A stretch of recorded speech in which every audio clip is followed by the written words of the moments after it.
हाँ, good morning बच्चों, कैसे आप लोग। तो आज का टॉपिक क्या था? आज का टॉपिक हमें स्टार्ट करना था डिस्प्लेसमेंट वर्क और पीडीवी वर्क। इसके पहले हमने देख लिया है सारे जो भी नॉर्मल डेफिनेशन वगैरह है, system surrounding, boundary universe, type of systems, thermal equilibrium, mechanical equilibrium, chemical equilibrium, different type of process. तो ये सारी चीज़ें हमने देख रखी थी, ठीक है ना बच्चों। आज का टॉपिक बहुत ही इंपॉर्टेंट है, इसको ध्यान से समझना, ठीक है।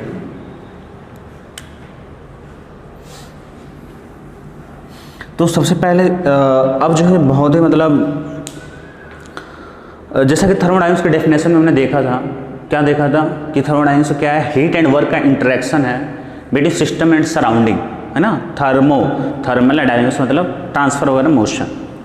तो हीट एंड वर्क की बात आ रही है तो हमें पहले इसके बारे में समझना पड़ेगा। सबसे पहले हमने प्रोसेस देख ली, अब हम एक बार वर्क के बारे में देखेंगे, वर्क क्या होता है, कैसे डिफाइन करते हैं थर्मोडायनामिक्स में, और फिर हम देखेंगे फिर हीट, उसके बाद फर्स्ट लॉ ऑफ थर्मोडायनामिक्स देखेंगे, ठीक है ना, क्योंकि ये दोनों टर्म वहाँ पे यूज होंगे, क्यू एंड डब्ल्यू, ठीक है। तो स्टार्ट करते अपन। तो सबसे पहले बता दो थर्मोडायनेमिक कॉन्सेप्ट ऑफ एनर्जी। एक सेकंड बच्चों,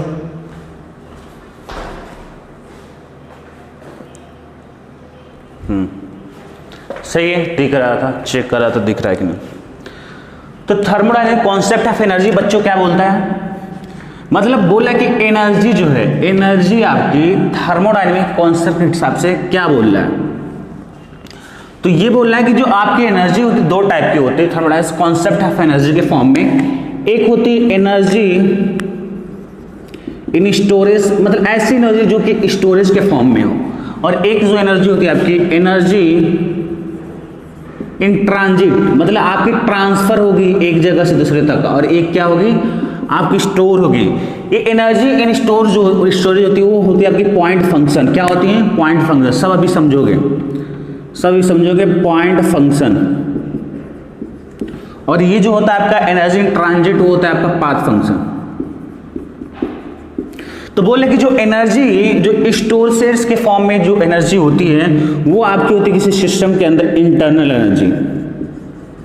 तो बच्चों जो आपकी इंटरनल एनर्जी है वो क्या है आपकी स्टोरेज फॉर्म में। अब इंटरनल एनर्जी क्या होती है, हर एक सिस्टम की क्या होती है, हर एक सिस्टम की खुद की एक इंटरनल एनर्जी होती है। मतलब अगर हम ये मान लो कि इसके अंदर गैस है, ठीक है ना, और यहाँ से रेफरेंस मान के अपन एज्यूम करिए, कहीं से मान लो, यहीं से मान लो, तो एक अगर मॉलिक्यूल्स का तुम ऑब्जर्व कर रहे हो तो उसकी कुछ काइनेटिक एनर्जी है, इंटरनल एनर्जी की यूज लिखते हैं, कुछ काइनेटिक एनर्जी है, प्लस पोटेंशियल एनर्जी है, प्लस वाइब्रेशन एनर्जी, प्लस बहुत सारी एनर्जी। सब पूरे मॉलिक्यूल्स का समेशन ऑफ एनर्जी क्या आपका internal energy, as simple energy, वो स्टोरेज के फॉर्म में होती है उस मॉलिक्यूल्स की, ठीक है ना। अब मैंने क्या बोला कि इंटरनल एनर्जी क्या आपकी पॉइंट फंक्शन है, मतलब ये पाथ पे डिपेंड नहीं करते। अगर मतलब कहने मतलब ये हुआ कि आपको 1 से 2 तक जाना है, एक रास्ता ये है, एक रास्ता ये है, एक रास्ता ये है, या प्रोसेस बोल लो, ठीक है ना। 1 से 2 जाना है, या ले लो ए से नहीं 1 से 2 ही ले लो, और ये पाथ नंबर आपका 1 है, ये आपका पाथ 2 है, और ये जो आपका पाथ 3 है। तो कहने मतलब ये है कि ये जो है पाथ 1, पाथ 2, पाथ 3 किसी भी पाथ से जाओ आपका internal energy, change in internal energy, आपका change in internal energy delta U = U2 - U1 यही होगा। आपका पाथ पे नहीं डिपेंड करता है क्योंकि ये पॉइंट फंक्शन है। एनर्जी क्या आपकी, सॉरी इंटरनल एनर्जी आपकी क्या है, पॉइंट फंक्शन है। पॉइंट फंक्शन मतलब कि स्टेट, या बोले स्टेट फंक्शन, मतलब वो स्टेट पे डिपेंड करेगी। ये पहले इनिशियल स्टेज और फाइनल स्टेज पे, 1 से फाइनली किसी पाथ में जाओ वो क्या जा रहा है, 1 से स्टार्ट हो रहा है 2 पे खत्म हो रहा है, बस वहीं पे डिपेंड करेगी। एनर्जी ट्रांजिट फॉर्म में, एनर्जी जो ट्रांजिट होती है पाथ फंक्शन बोलते हैं। ट्रांजिट मतलब ये एनर्जी जो है आपकी ट्रांसफर होगी, तो ट्रांसफर होने वाली एनर्जी जो है, और ये एनर्जी कहाँ कहाँ ट्रांसफर होगी बच्चों, पहले देख लो कौन कौन सी एनर्जी ट्रांजिट होती है आपकी। एक होती है आपकी हीट ट्रांसफर, और एक होता है आपका वर्क ट्रांसफर। एक हो आपका हीट ट्रांसफर, और एक क्या होगा आपका वर्क ट्रांसफर। हीट ट्रांसफर को अपन क्यू लिखेंगे, और वर्क ट्रांसफर को क्या लिखेंगे, W से लिखेंगे बच्चों। तो हीट ट्रांसफर देखो लिखा है, टर्म भी आ रहा है, हीट ट्रांसफर और वर्क ट्रांसफर। ये एनर्जी जो है मतलब एनर्जी कौन से, हीट एंड वर्क, ये क्या होगा फिर ट्रांसफर होगी कहां से कहां तक, सिस्टम से सराउंडिंग। मतलब ये तो सिस्टम से, या तो सिस्टम से हीट चला जाए, सिस्टम से सराउंडिंग के पास जाए हीट, या ये भी हो सकता है कि सराउंडिंग से सिस्टम के अंदर हीट आए। ये भी हो सकता है कि वर्क सिस्टम से सराउंडिंग, ये आपका सिस्टम है, बाहर सराउंडिंग है, सिस्टम से सराउंडिंग की तरफ जा रहा है, या वर्क जो है सिस्टम सराउंडिंग से सिस्टम के अंदर हो, ठीक है ना। तो ये जो है आपका ये ट्रांसफर वाला फॉर्म है। पर ये जो होती है किसी सिस्टम के अंदर इंटरनल एनर्जी आपकी क्या होती है, स्टोरेज फॉर्म में होती है। ये पॉइंट फंक्शन है और ये पाथ फंक्शन है। पॉइंट फंक्शन का तो मतलब आप समझ लिया कि आप कोई भी पाथ फॉलो करो 1 2 3, वो कहां से शुरुआत हुई कहां पे खत्म हो रहा है उनके डिफरेंस पे डिपेंड करेगा, उनके स्टेट पे डिपेंड करेगा। अब बात है इनकी बात heat transfer and work transfer. अगर हीट ट्रांसफर वर्क ट्रांसफर की बात करें तो फॉर एग्जाम्पल के लिए कि अगर आपने 1 से 2 जा रहे हो और 3 पाथ आपका, 3 पाथ है, एक ये पाथ आपका मान लो A है, ये पाथ आपका B है और ये आपका पाथ क्या है, C है। तो अब क्या है कि ये 1 से 2 तक फाइनली गए, लेकिन वर्क डन जो है इनके चेंज के बराबर नहीं होगा क्योंकि पाथ फंक्शन है, मतलब पाथ पे डिपेंड करेगा। मतलब अगर मैं बोलूं कि पाथ इस पाथ B, इस वाले पाथ का वर्क डन B है और इस वाले पाथ का वर्क डन A है और इस वाले C वाले पाथ का वर्क डन क्या है, C है, तो WA not equals to WB not equals to WC। बात समझ आ रही है। ये तीनों वर्कडन आपके बराबर नहीं होंगे। क्यों नहीं बराबर होंगे, क्योंकि ये पाथ फंक्शन है, पाथ पे डिपेंड कर रहा है। अलग अलग पाथ है तो अलग अलग की क्या होगी, आपका जो होगा इनका वर्क होगा। हीट के लिए भी वही होगा, QA not equals to QB not equals to QC। तो हमने वही, अब ये बहुत ही बेसिक स्टार्ट हो रहा है ये सब कुछ। तो हमने एनर्जी का फॉर्मेट देख लिया कि स्टोरेज फॉर्म में और आपका ट्रांसफर फॉर्म में। स्टोरेज फॉर्म में इंटरनल एनर्जी और ट्रांसफर फॉर्म में हीट एंड वर्क ट्रांसफर, यानी कि 3 टर्म हो रहा है। और इन्हीं तीनों टर्म को हम लोग किस में यूज करेंगे, thermodynamics, first law of thermodynamics से इन्हीं में रिलेशन बताता है वो, Q equals to delta U plus W, ये ठीक है, ये रिलेशन आता है। इंटरनल एनर्जी बड़ी सिंपल बात है, एक मॉलिक्यूल की हर तरह की एनर्जी है, सिंपल है, समझ लो जितने भी स्टोरेज है, ठीक है ना उसकी। तो अब हमें क्या करना है, अब बिल्कुल ये ढंग से पहले वर्क के बारे में पढ़ेंगे, फिर इसके बाद जो है हम लोग हीट ट्रांसफर के बारे में पढ़ेंगे, हीट के बारे में, फिर जो है आपको उसके बाद जो है फर्स्ट लॉ ऑफ थर्मोडायनेमिक्स पढ़ेंगे, ठीक है बच्चों।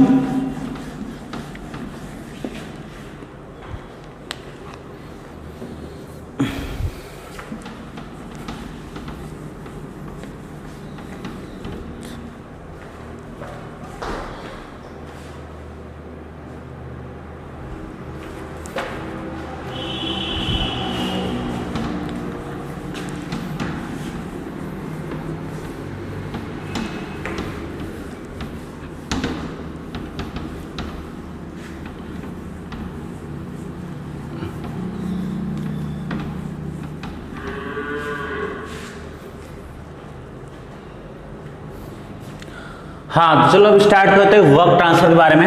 वर्क ट्रांसफर में बच्चों देखो वो क्या है,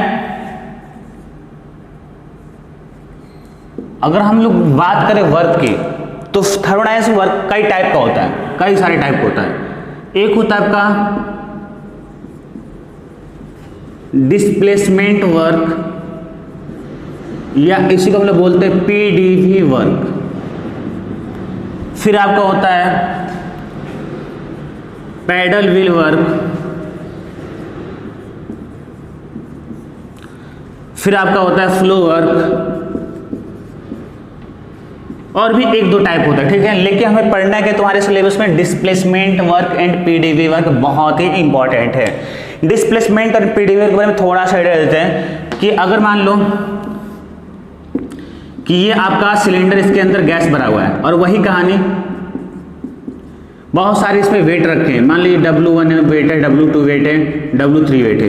ये प्रेशर लगाएगा बच्चों, जैसे जैसे आप जैसे इस W वेट को हटाओगे थोड़ा सा वो थोड़ा सा खसकेगा, W2 को हटाओगे थोड़ा सा कटेगा, W3 को हटाओगे थोड़ा सा और बढ़ेगा। तो मैं भी मान लो कि फाइनली यहाँ से ये यहाँ तक आ गया, तो इतना वॉल्यूम में चेंज हो गया ना। पहले ये वॉल्यूम था, अभी इतना वॉल्यूम था, चेंज कितने का हुआ, इतना वॉल्यूम बढ़ गया है। तो इस वॉल्यूम के चेंज की वजह से जो वर्क आता है उसे हम बोलते हैं PdV वर्क या डिस्प्लेसमेंट वर्क। कंडीशन ये है कि बहुत ही स्लो होना चाहिए, स्लोली होना चाहिए, बहुत ही स्लो होना चाहिए। पैडल व्हील वर्क बड़ा सिंपल है बच्चों। पैडल व्हील वर्क क्या होता है कि मान लो कि इसके अंदर गैस है या लिक्विड है, जो भी ले लो, और आपने क्या किया कि एक व्हील, ये आपका व्हील है और इधर मोटर है, तो ये मोटर घूमेगा तो व्हील चलेगा। व्हील के चलने से क्या होगा कि आपका लिक्विड फ्लो में आएगी, फ्रिक्शन की वजह से इन दोनों के एक वर्क डेवलप होगा, ठीक है ना। तो उससे हम लोग बोलते हैं paddle wheel work. Flow work क्या होता है कि मान लो फ्लो वर्क क्या होता है कि यहाँ से आपका लिक्विड इंटर किया और यहाँ से लिक्विड बाहर निकल गया, तो इसमें भी आपका वर्क होता है, उसे बोलते हैं फ्लो वर्क। तो हमें पढ़ना क्या है basically displacement work and PDV work, हम लोग वही पढ़ेंगे, नीचे की सारी चीजें पढ़नी नहीं है, बस आपको आइडिया दिया गया है। तो displacement work and PDV work में हम लोग निकालेंगे कि इसका एक्सप्रेशन क्या होता है, ठीक है बच्चों।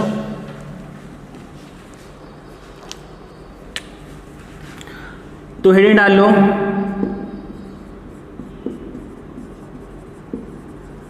हेडिंग डालो डिस्प्लेसमेंट वर्क और पीडीवी वर्क। चलो बच्चों इसका एक्सप्रेशन देखते हैं होता क्या है, ठीक है। अभी मैंने बता दिया क्या,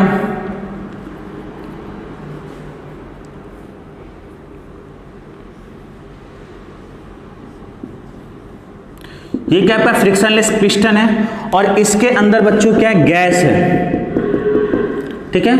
इसके अंदर क्या है, गैस है। और आप मान लो कि इस पिस्टन के ऊपर बहुत सारा वेट रख दिया आपने, एक ही वेट रख दिया W1 W2, बहुत ही कम वेट है ये तुम्हें दिखाने के लिए, और ये आपका यहाँ पे स्टॉपर है,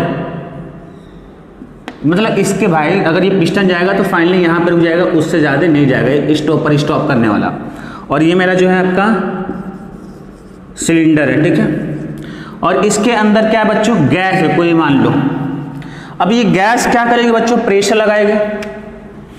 गैस क्या करेगी, प्रेशर लगेगी। मैंने माना गैस का जो प्रेशर P है, गैस का प्रेशर क्या है, P है, ठीक है। गैस का प्रेशर P है बच्चों। अब हमें ये बताओ कि मैं थोड़ा पहले W3 को हटाया तो थोड़ा सा खसके गया मेरा पिस्टन, W2 को हटाया थोड़ा सा खिसकेगा, W1 को हटाया थोड़ा सा खिसकेगा। मैंने ये चीज डिस्कस किया था रिवर्सिबल प्रोसेस में, मतलब हर एक इंटरमीडिएट स्टेप क्या आपका इक्विलिब्रियम में पता ही नहीं चलेगा, बहुत स्लो। एक तो तरीका मैं सारे को हटा दूं तो तुरंत भाग जाएगा। फिर डिस्प्लेसमेंट वर्क और पीडीवी वर्क वहां पे डिफाइन नहीं होता है, ठीक है ना। वहां पे आपके displacement work PDV work define नहीं होगा, ठीक है बच्चों। तो अभी इसके कंडीशन ये है, और बाद में मैंने हटा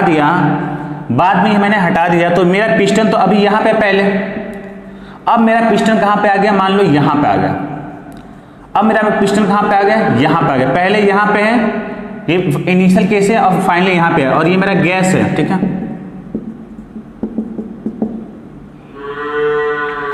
अब वहां तक गया बच्चों, हमें निकालना है कि कैसे इसका वगड़न क्या होगा, और मान लो जो है इस पिस्टन का जो क्रॉस सेक्शन एरिया वो आपका है A है। क्या है, क्रॉस सेक्शन एरिया क्या है आपका A है। चलो वगड़न निकालते हैं बच्चों। तो हम लोग क्या करेंगे, एक छोटा सा स्ट्रिप ले लेंगे, कि अगर मतलब ये यहां से यहां तक गया है तो मैं निकाल लूं कि ये मेरे पिस्टन का इनिशियल पोजीशन है, देख लो ये मेरा इनिशियल पोजीशन है, और मैंने माना कि ये यहां से यहां तक गया है, कितना लेंथ ऊपर गया है, dx लेंथ, कितना गया है, ये यहां से यहां तक dx गया है, वो तो फाइनल है, ये यहां से यहां तक फाइनल है। पर मैं बीच में इंटरमीडिएट स्टेप मान लिया कि यहां से यहां तक dx पहले बहुत थोड़ा सा चला है, तो उसके लिए वर्क निकाल लेते हैं, ठीक है ना बच्चों। तो उसके लिए वर्क निकालते हैं हम लोग। तो वर्क क्या होता है बताओ, स्मॉल dx के लिए निकाले तो मतलब क्या आपका स्मॉल d w डिफाइन होगा। तो वर्क डन क्या होता है, फोर्स इनटू में क्या डिस्प्लेसमेंट। तो फोर्स कौन सा होगा, प्रेशर इनटू एरिया वाला फोर्स होगा ना, प्रेशर जनरेट कर रहा है फोर्स। कितना डिस्प्लेसमेंट हो रहा है, dx। तो dw इक्वल टू क्या होगा, f इनटू dx। तो यहां से dw क्या मिलेगा, f की वैल्यू क्या लिख सकते हैं हम लोग, प्रेशर। ये p लगा रहा है कितने क्रॉस सेक्शन पे, पूरे एरिया A पे, तो प्रेशर इनटू में A इनटू में क्या हो गया, dx हो गया। क्या हो गया, इनटू dx हो गया। बच्चों याद करो कि वॉल्यूम को मैंने बताया था क्या होता है, एरिया इनटू लेंथ होता है, एरिया इनटू लेंथ। तो यहां पे क्या हो जाएगा, एरिया इनटू dx हो जाएगा, a इनटू देखो a एरिया इंटू लेंथ होता है, तो एरिया क्या है, ये ए है और कितना चला है dx, तो मेरा dv, तो मैं क्या बोलूंगा कि a इंटू dx को मैं वॉल्यूम बोलूंगा और dx के करस्पॉन्डिंग मेरा स्मॉल वॉल्यूम आएगा dv, तो dw की वैल्यू क्या होगी बच्चों, p इंटू में क्या हो गया dv। तो ये dw एक स्मॉल वर्क है, पर हमें यहां से यहां तक निकालना है, हमें कहां से कहां तक निकालना है, यहां से यहां तक। तो मान लो कि पहले वाली कंडीशन 1 पे इनिशियल स्टेज और फाइनल कहां पे 2 पे पहुंच गया, फाइनल कहां पहुंच गया 2 पे, तो मेरा वर्क डन क्या होगा बच्चों, इंटीग्रेट करना पड़ेगा हमें कहां से कहां तक, 1 से लेके 2 तक, 1 से लेके 2 तक। तो मैंने मेरे को क्या मिलेगा इसका इंटीग्रेशन w, और मैंने नाम दिया w12 इक्वल टू क्या, इंटीग्रेशन ऑफ 1 to 2 pdv। यही मेरा क्या है, डिस्प्लेसमेंट वर्क है, यही मेरा क्या है बच्चों, डिस्प्लेसमेंट वर्क है, ठीक है, pdv वर्क क्लियर है। अब बच्चों क्या बोलते हैं कि इसी को बहुत लोग बोलते हैं कि कंडीशन ये स्लोली होना चाहिए, वही बात होगी, धीरे धीरे हटा रहे हैं ना, स्लोली, आपको स्लोली हटाना चाहिए, सडनली नहीं हटाना चाहिए। या इसी को बोलते हैं कि डिस्प्लेसमेंट वर्क जो है रिवर्सिबल प्रोसेस के लिए डिफाइन होता है, किसके लिए डिफाइन होता है, रिवर्सिबल प्रोसेस के लिए। क्यों डिफाइन, रिवर्सिबल प्रोसेस मतलब क्या, जो प्रोसेस बहुत ही स्लो हो रहा हो। कल दिखाया था ना मैंने कि हर एक इंटरमीडिएट स्टेप क्या था आपका क्या था, इक्विलिब्रियम में था, क्लियर है। तो मैंने ये सारे वेटेज ले लिया कि ताकि जो है आपका धीरे धीरे हटा सके, पहले इनिशियल 1 पे बाद में 2 पे पहुंचा है, ठीक है ना।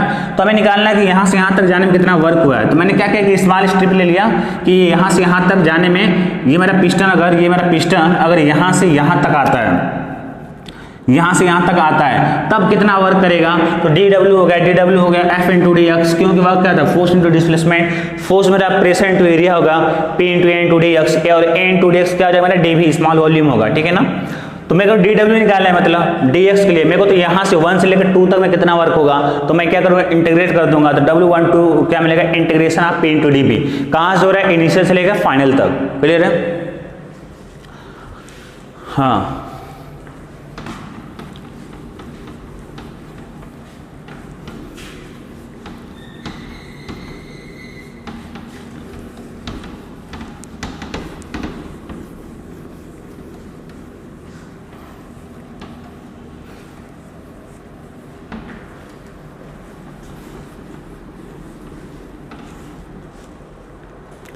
चलो बच्चे इसमें कुछ बात कर लेते हैं कि हमने क्या सीखा, ये w12 pdv इंटीग्रेशन ऑफ क्या, p इंटू dv, ठीक है।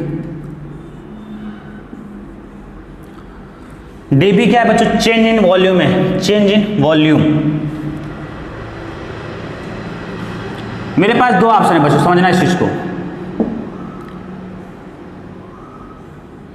ये आपका सिलेंडर है और ये आपका क्या पिस्टन है, इसके अंदर गैस भरा हुआ है,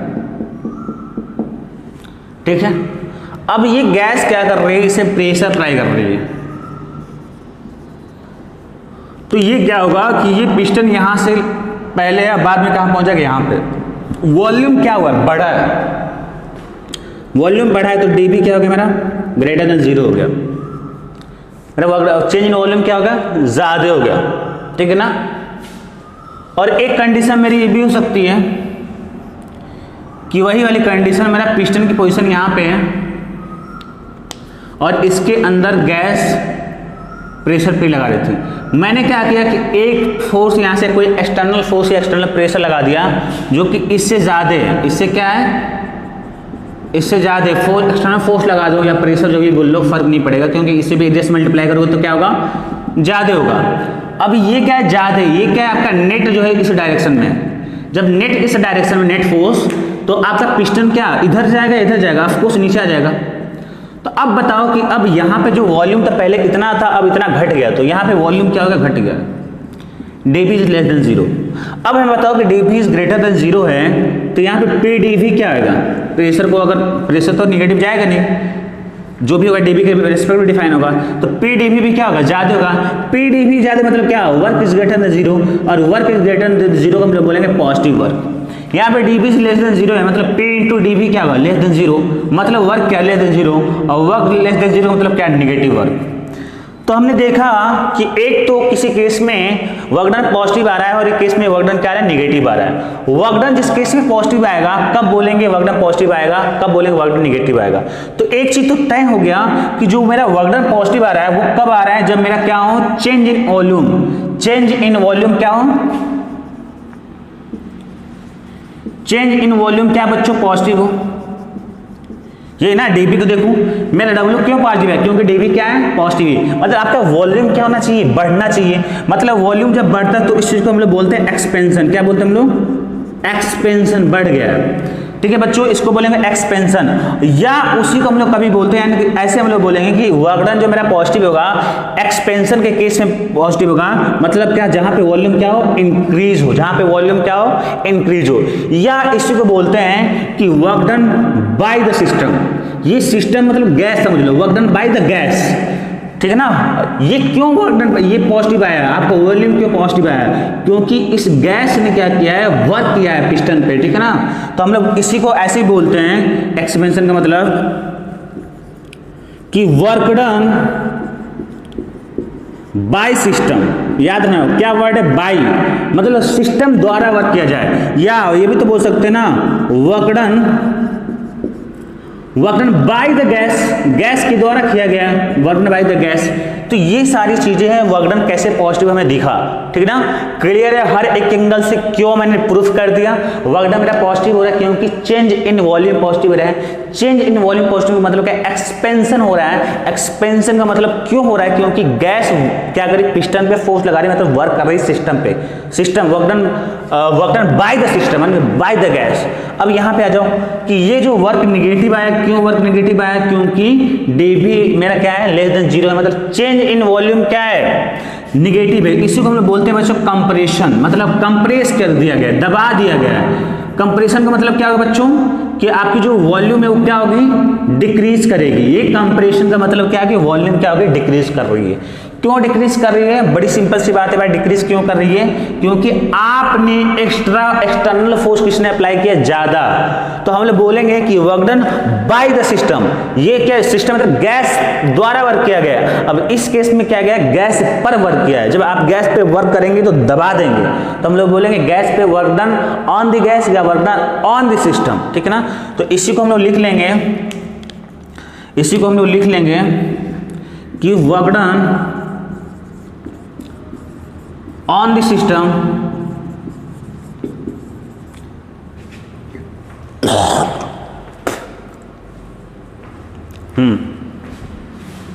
work done on the system, या ये भी बोल सकते हैं हम लोग कि वर्क डन ऑन दी कहां पे, gas, work done on the, जो सबसे ज्यादा यूज होता है वो होता है work done by the system और work done on the system. Work done on the system मतलब समझो work done on the gas, gas पे वर्क करोगे, पिस्टन को दबाओगे तो वॉल्यूम घटेगा, वॉल्यूम घटने का मतलब क्या होगा, वर्क डन नेगेटिव होगा। Work done by the system मतलब समझो work done by the gas, जब गैस वर्क करेगा तो वॉल्यूम क्या करेगा, बढ़ा देगा। मोरल ऑफ द स्टोरी ये है कि वर्क डन जब पॉजिटिव आता है, क्योंकि चेंज इन वॉल्यूम पॉजिटिव आता है, चेंज इन वॉल्यूम क्यों पॉजिटिव आएगा, जब गैस वर्क करेगी, चेंज इन वॉल्यूम नेगेटिव कब आएगा, जब गैस पर कोई वर्क करेगा। तो ये सारी बातें होगी पीडीबी वर्क में, कब मेरा पॉजिटिव होता है, कब मेरा नेगेटिव होता है, ठीक है बच्चों।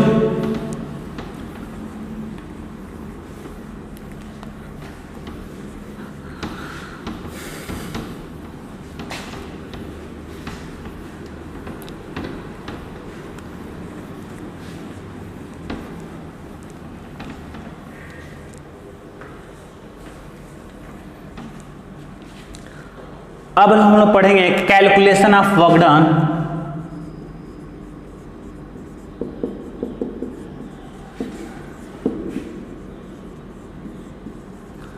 Calculation of work done in different process, अलग अलग प्रोसेस में वर्क डन क्या होगा, ठीक है, अलग अलग प्रोसेस में आपका वर्क डन क्या होगा। चलो समझते हैं। सबसे पहले मैंने जो लिया है वो मैंने ले लिया बच्चों आइसोबारिक प्रोसेस।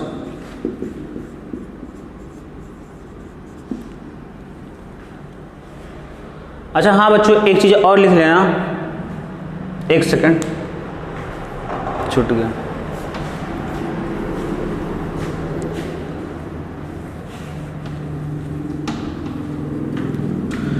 हाँ तो पीडीबी वर्क में ही मान लो, पीडीबी वर्क में हमने क्या देखा, W equals to integration of P into d b.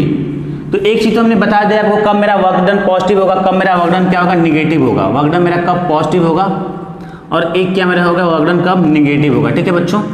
तो हमने देखा कि ये जो है और उसे क्या बोलेंगे, इसे क्या बोलेंगे, ये सारी चीज़ें हो गई। दूसरी बात देखो बच्चों, इससे हमें एक और बात निकल के समझ में आ रही है कि पीडीबी क्या मल्टीप्लिकेशन में मतलब हम बोल सकते हैं कि जो एरिया होगा, जो मेरा वर्क डन होगा वो क्या होगा, area of curve on PV diagram, area of curve on PV diagram. ठीक है बच्चों, मतलब कहने मतलब ये है कि अगर आपका ये वाई एक्सिस पे मेरा प्रेशर है और एक्स एक्सिस पे मेरा वॉल्यूम है और मेरा कोई मतलब एक मैंने कर्व लिया यहाँ पे ऐसे, मतलब कि मेरी प्रोसेस का जो इनिशियल स्टेट्स है, प्रोसेस क्या होता है, चेंज इन स्टेट, पहले ये यहाँ पे था, बाद में कहाँ पे हो गया, यहाँ पे इसका प्रेशर मान लो P1 है और वॉल्यूम क्या है V1। P1 प्रेशर मतलब क्या समझ रहे हो, इस पॉइंट का प्रोजेक्शन यहाँ पे डाल दो तो तुम्हें P1 मिल जाएगा, इस पॉइंट का प्रोजेक्शन तुम कहाँ डाल दो, यहाँ मिल दो तो V1 मिल जाएगा। 2 पे पहुंचा है तो वहां पे P2 है और क्या है, V2 है, तो P2 V2 मतलब क्या हुआ, P2 मतलब क्या, इस 2 पॉइंट का प्रोजेक्शन मतलब कहाँ पे डाल दो, प्रेशर वाले एक्सिस पे, तो ये तुम्हें मिल जाएगा P2 और यहाँ इसका प्रोजेक्शन किस पे डालोगे, वॉल्यूम पे, तो तुम्हें मिल जाएगा V2। तो ये आपका यहाँ से P1 V1 से लेकर कहाँ पहुँच गया, P2 V2। मेरे को निकालना है कि वर्क डन क्या होगा आपका 1 से लेकर 2 तक जाने में कितना वर्क डन होगा, तो 1 से लेकर 2 तक जाने में कितना वर्क डन होगा, तो हम लोग PdV एरिया निकालेंगे, PdV एरिया। dV मतलब अब समझना, आप dV बोले तो एक एरिया मेरा ये भी पॉसिबल है, ऐसे कर दूं, पर ये नहीं लेंगे, कहाँ पे dB है तो हम लोग क्या करेंगे, dB वाला पोर्शन लेंगे। ये एरिया किस पे लेंगे, इसका dB वाले पे लेंगे। तो ये मेरा एरिया जो होगा, ये मेरा जो एरिया होगा वो क्या होगा, W12 को रिप्रेजेंट करेगा। मान लो एरिया क्या आपका A1 है, तो जो भी आपका एरिया A1 आएगा वो किसको रिप्रेजेंट करेगा, W12 को रिप्रेजेंट करेगा। अच्छा एक और चीज मैं बोल रहा हूँ, ध्यान देना, इसी कर्व के सिमिलर में थोड़ा सा चेंजिंग कर रहा हूँ कि ये अगर मान लो ये आपका P है और ये क्या आपका V है, ठीक है, ये आपका P है। अब मैंने वो प्रोसेस ऐसे था, अब ऐसे नहीं कर रहा हूँ मैं, यहाँ पे प्रोसेस जो है आपका ऐसे कर दे रहा हूँ कि यहाँ से 1 चालू है और यहाँ से आपका 2 पहुँच गया। तो अब बताओ कि इसमें W12 क्या होगा, W12 क्या होगा, तो PdV मतलब इसका एरिया किस वाले एक्सिस पे, वॉल्यूम वाले एक्सिस से, dB है ना, तो dB मतलब क्या, वॉल्यूम वाले एक्सिस पे लेंगे। तो ये जो आपका एरिया होगा वो किसको रिप्रेजेंट करेगा, मान लो कि ये एरिया आपका A2 है, क्या है, A2 है, तो इस जो भी एरिया A2 आएगा वो W12 को रिप्रेजेंट करेगा, W12, ठीक है ना बच्चों।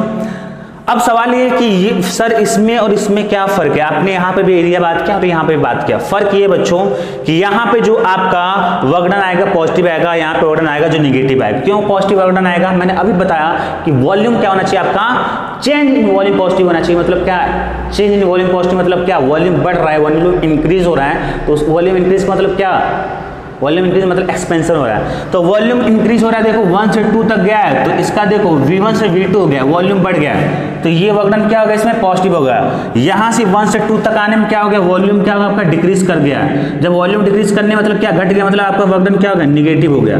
ठीक है बच्चों, तो इसलिए मैंने दोनों एग्जाम्पल लिया, area of curve on PV diagram. ठीक है,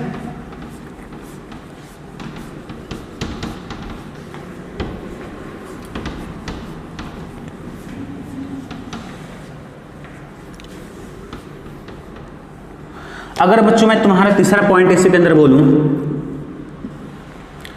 कि ये मेरा आपका प्रेशर कर्व है, रे वॉल्यूम एक्सिस है, और कोई प्रोसेस है यहाँ से यहाँ तक 1 से लेकर 2 तक जा रहा है, और आपको बताना है ये आपका P1 है और ये आपका V1 है, और ये आपका क्या है, P2 है, ये आपका V2 है।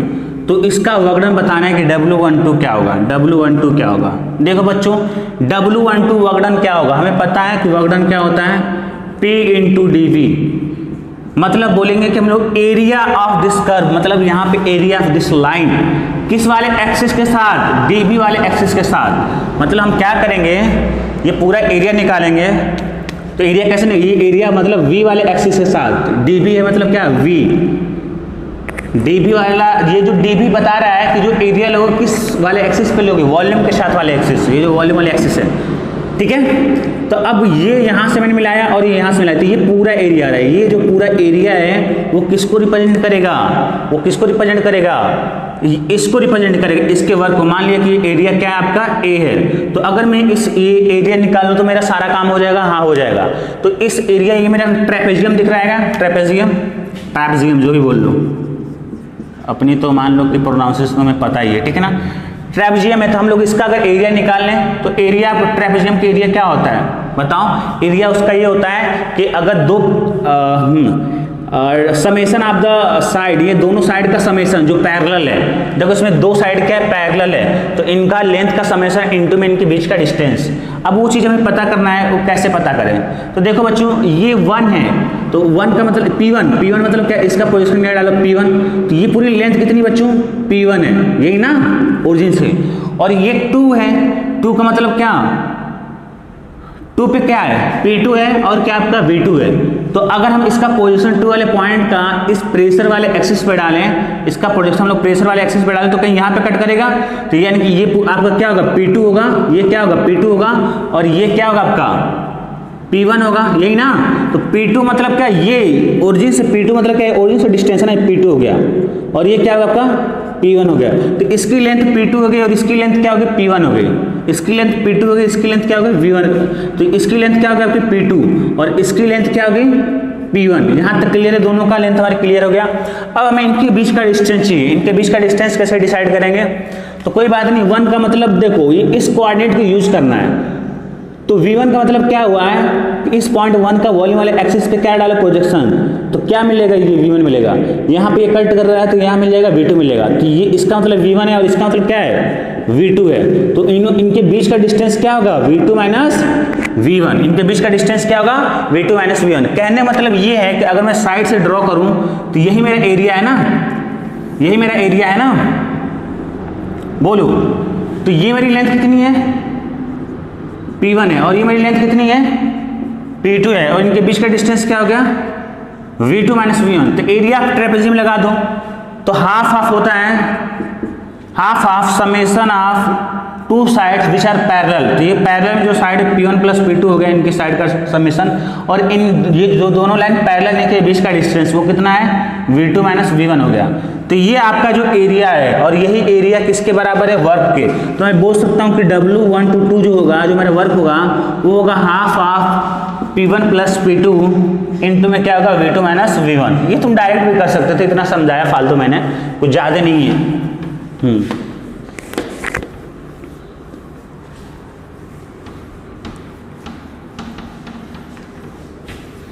अब हमने देख लिया कि वर्क डन, देख लिया सब कुछ, देख लिया कि वर्क डन कैसे निकालें, कर्व से कैसे निकालेंगे, पीडीवी का मतलब क्या हुआ, कब पॉजिटिव होगा, कब निगेटिव होगा, कब एक्सपेंशन हुआ, कब मेरा कंप्रेशन हुआ। अब हम देखेंगे calculation of work done, calculation of work done in different process. कि अगर हम लोग डिफरेंट प्रोसेस लें, calculation of work done in different process, तो कैसे कैलकुलेट करेंगे। ठीक है, तो अलग अलग हम लोग स्टेप लेते हैं। एक पहला लेते हैं हम लोग आइसोबैरिक प्रोसेस।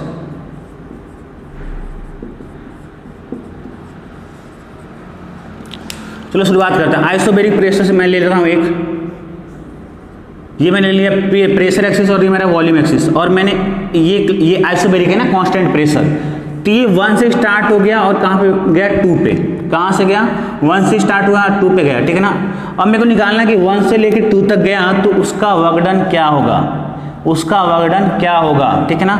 1 वाले पे जो वॉल्यूम प्रेशर है, प्रेशर तो कांस्टेंट ही है ना, मान लो P है, प्रेशर क्या आपका P है, पर यहाँ पे वॉल्यूम क्या होगा इसका V1 हो गया और यहाँ पे वॉल्यूम क्या होगा V2 हो गया। ठीक है बच्चों, यहाँ पे वॉल्यूम V1 हो गया, यहाँ पे वॉल्यूम क्या हुआ V2 हो गया। इसका मतलब ओरिजिन से डिस्टेंस क्या है V1 और इसका क्या मतलब हुआ ओरिजिन से डिस्टेंस आपका V2 है, ठीक है ना।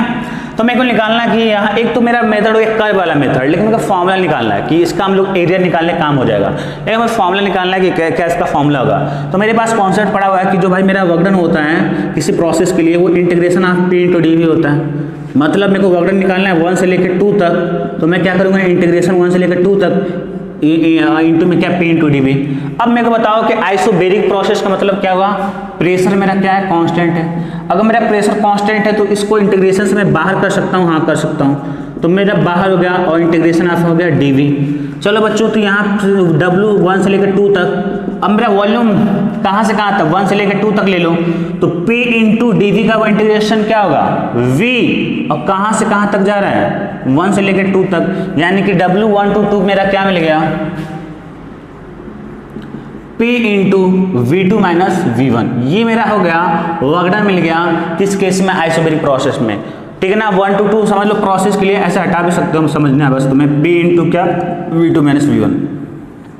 मैंने कहने का मतलब ये है कि जो वर्क डन होगा आइसोबैरिक प्रोसेस में वो क्या होगा, प्रेशर इंटू क्या होगा, change in volume, change in volume. अच्छा ये बताओ कि हमें पता क्या है, PV इक्वल्स टू क्या होता है nRT, बताओ PV इक्वल्स टू क्या होता है मेरे पास, PV इक्वल्स टू होता है मेरा nRT। तो अगर मैं यहाँ से देखूँ तो P इंटू V2 क्या होना चाहिए, अगर यहाँ से P इंटू V2 क्या होना चाहिए nRT2, और P इंटू V1 क्या होना चाहिए nRT1। तो कहने मतलब ये है कि मैं ये भी तो लिख सकता हूँ ना, P into V2 minus V1 की वैल्यू क्या, N into R T2 minus T1, बोलो, तो मैं ये भी लिख सकता हूँ इसको, अगर मैं कन्वर्ट करूँ बाय द गैस इक्वेशन, तो वर्क डन इक्वल्स टू मेरा हो गया nR T2 माइनस T1। ठीक है, क्लियर है। तो मेरे पास जो आइसोबैरिक प्रोसेस में मेरा जो वर्क डन आ गया वो आ गया P इंटू डेल्टा V भी लिखते हैं बच्चों इसको, P इंटू डेल्टा V, और डेल्टा V का मतलब क्या है यहाँ पे V2 minus V1, final volume minus initial volume, या N into R into delta T, और डेल्टा T का मतलब क्या है बच्चों T2 माइनस T1, मतलब फाइनल, अब नहीं कि V1 माइनस V2 कर देना, गलत हो जाएगा। तो ये आपका फॉर्मूला निकल के आ गया P into delta V equals to NR delta T। अब बताओ नोट के अंदर एक पॉइंट लिखो, वही चीज ऑलरेडी बता चुका हूं, डेल्टा V अगर मेरा पॉजिटिव है तो वर्क डन क्या आएगा मेरा पॉजिटिव आएगा, डेल्टा V पॉजिटिव मतलब क्या कि V2 माइनस V1 क्या होगा मेरा पॉजिटिव है। यहाँ पे बताओ V2 माइनस V1 क्या है मेरा ग्रेटर है, तो यहाँ पे मेरा वर्क डन क्या आएगा पॉजिटिव आएगा। अगर मैं थोड़ा सा प्रोसेस उल्टा कर दूं कि अगर ये मेरा प्रेशर है और ये मेरा क्या है वॉल्यूम है, अब मेरा ऐसे कुछ है, ये 1 से 2 इधर जा रहा था लेफ्ट की तरफ, अब मैं राइट की तरफ 1 से ले लूँ 2 तक, अब मैं तुम्हें बताऊं यहाँ पे प्रेशर मेरा क्या होगा, वर्क डन क्या होगा, प्लस में होगा या नेगेटिव होगा, यहाँ पे वर्क डन मेरा क्या होगा नेगेटिव होगा। क्यों भाई, एक तो एरिया के थ्रू भी देख सकते हो, वॉल्यूम क्या हो रहा है डिक्रीज कर रहा है, तो वॉल्यूम डिक्रीज करने में मतलब क्या होगा डेल्टा V क्या होगा आपका नेगेटिव होगा, जब डेल्टा V नेगेटिव होगा तो वर्क डन क्या हो जाएगा नेगेटिव हो जाएगा यहाँ से, तो यहाँ पे डेल्टा V क्या आएगा आपका निगेटिव है, तो वर्क डन क्या होगा आपका निगेटिव है। अब क्लियर हुआ इन दोनों प्रोसेस में, 1 से लेकर 2 तक जा रहे हो या 1 से लेकर 2 तक, तो अब कभी डायरेक्शन 1 से 2 इधर दे, कभी 1 से 2 इधर दे, तो आपको कंफ्यूजन नहीं करना है, कंफ्यूज नहीं होना है। ठीक है, तो ये बात हो गई आइसोबैरिक प्रोसेस की, मैंने बात कर ली कि आइसोबैरिक प्रोसेस में जो है हम लोग कैसे वर्क डन निकालेंगे। ठीक है, तो देखो शूट उट हो रहा है कि कहीं रुक गया,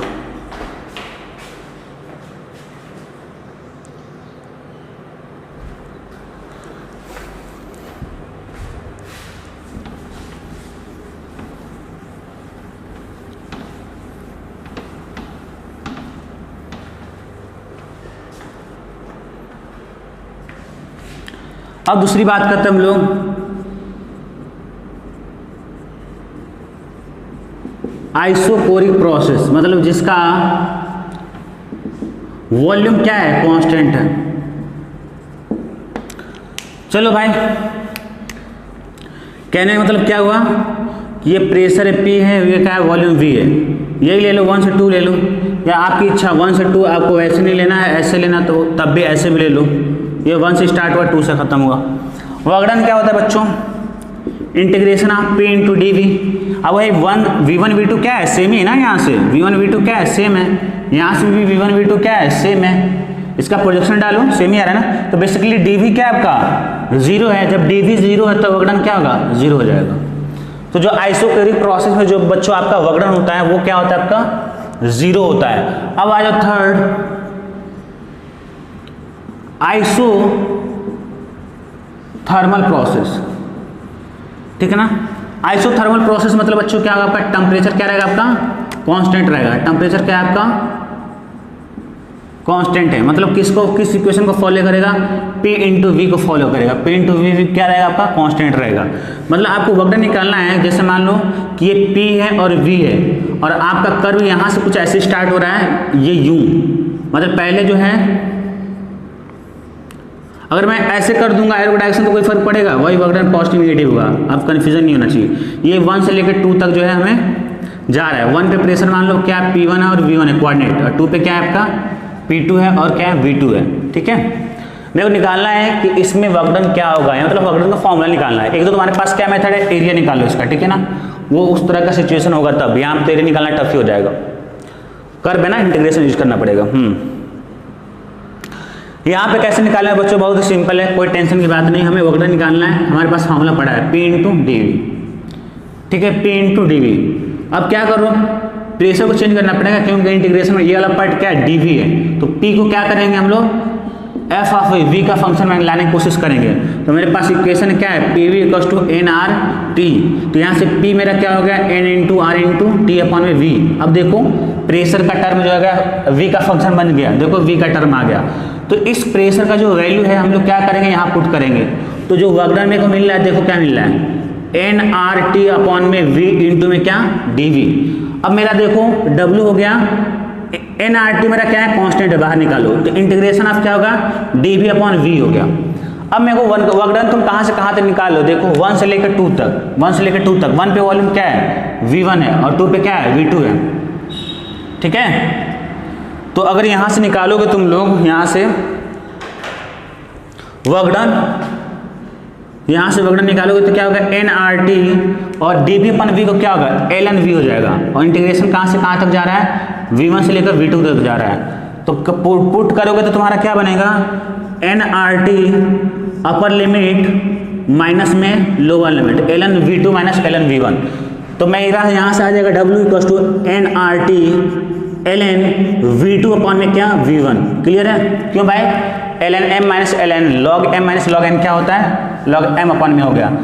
तो ये हो गया आइसोथर्मल के केस में मेरा फॉर्मूला आ गया कि nRT ln V2 अपॉन में क्या होगा V1 होगा।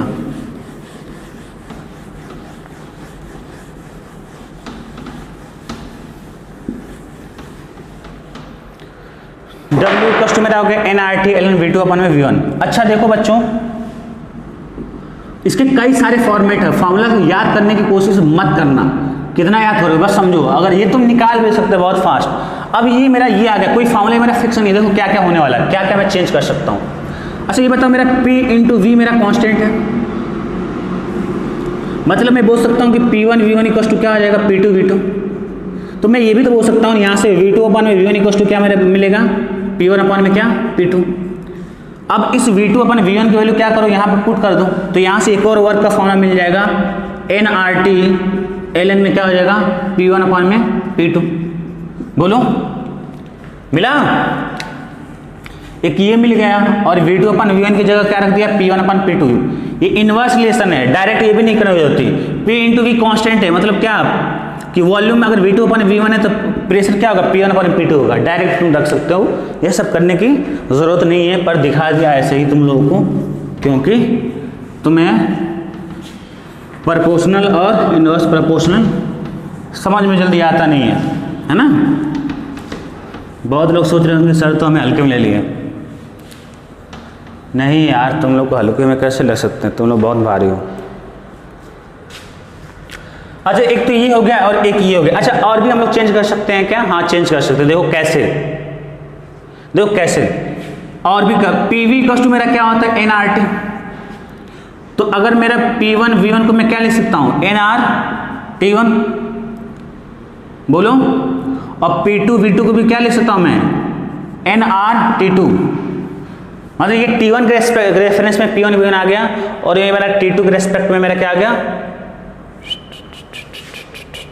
No no no no no, P1 V1 equals to PV equals to क्या nRT। तो मैं ये भी बोल सकता हूँ ना कि P1 V1 इक्वल्स टू क्या P2 V2, ये तो मेरा बराबर है, और किसके बराबर है nRT। ये रिलेशन यूज करना है, जहां तुम्हें यूज करना कर दो। तो nRT की जगह तुम एक ये रख दो, nRT की जगह तुम क्या रख सकते हो P1 V1 रख दो। तो W इक्वल्स टू क्या होगा P1 V1, nRT की जगह क्या रख दिया मैंने P1 V1, और क्या हो गया ln V2 अपॉन में V1। बोलो, या ये भी हो सकता है P1 V1 ln V2 upon V1 को क्या करो P2 अपॉन P1 करो। अब यहां से भी हम लोग निकाल सकते हैं चाहे तो, कि W इक्वल टू क्या हो जाए, nRT की जगह हम लोग क्या रख दें, P2 V2 ln V2 upon V1 और P2 V2 ln। देखो बच्चों क्या है ना, तुम इन लोग याद करने जाओ तो याद करते हो, बहुत सारे फॉर्मेट बन जाएंगे। मैं ये बताना चाह रहा हूँ कि जैसे जैसे क्वेश्चन में वेरिएबल आएगा वैसे आपको यूज करना है। इसको समझ लो, पुट कर देना जहाँ पे, ठीक है ना। इसको समझ लो P1 V1 equal to P2 V2 equal to nRT। तो आप nRT की जगह क्या रख दो, एक बार P1 V1 रख दो, ठीक है ना, और एक बार P2 V2 डाल दो, यहाँ से मिल जाएगा। फिर nRT की जगह क्या रख दो, एक बार P1 V1 और एक बार P2 V2 रख दो, तो आपको फिर मिल जाएगा, ठीक है। ये कर लो इसे।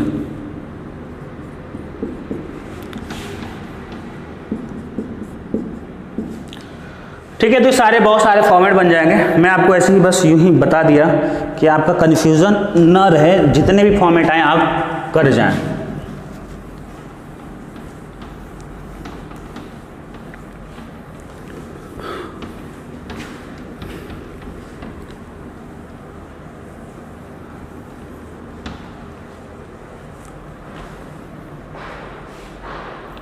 अब आ जाओ बच्चों, एडियाबैटिक प्रोसेस में हम लोग कैसे निकालेंगे।